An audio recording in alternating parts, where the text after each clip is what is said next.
Welcome back, guys. I'm Brandon. This is Barely Neat. This is going to be episode 4, the final cut of our little series. We're talking about the anatomy of your bottle. We talked about grain. We talked about distillation. We talked about throwing it in the barrel. Now we're going to talk about when it comes out of the barrel.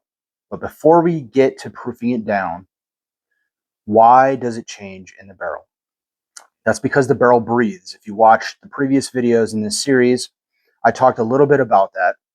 What happens is your barrel breathes and either alcohol or the water inside evaporates depending on temperature, humidity, etc.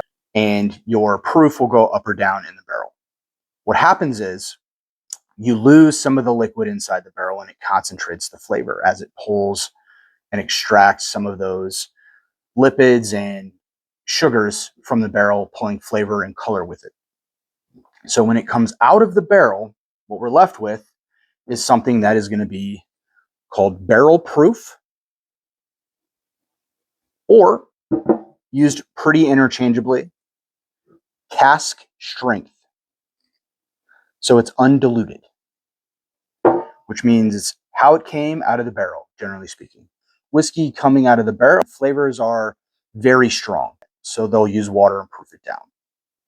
What does this mean? Well, when you add the water to the alcohol, it breaks the surface and releases some esters, so you get some of those fruity notes from the yeast. If you remember from a previous video, you guys should watch my previous videos if you haven't.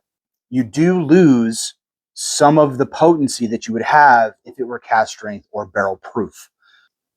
Sometimes a great story needs an epilogue. So when that distillate is dumped from the first barrel, sometimes they'll proof it down, sometimes not. They'll leave it at barrel proof or cask strength, and they'll put it into a secondary barrel. Now, these barrels usually will be a specialty barrel. Sometimes it will be a second oak barrel, brand new one, to give you more of those rich sugar, vanillin, and toasted char flavors. Sometimes they'll use a really interesting barrel that's been used before, something like a rum or a wine cask.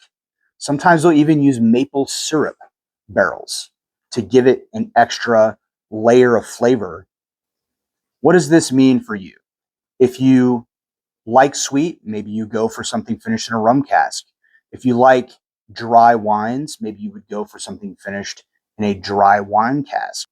If you guys have stuck with me this far, I just wanted to say I really appreciate it. I really appreciate all the support on Instagram and YouTube.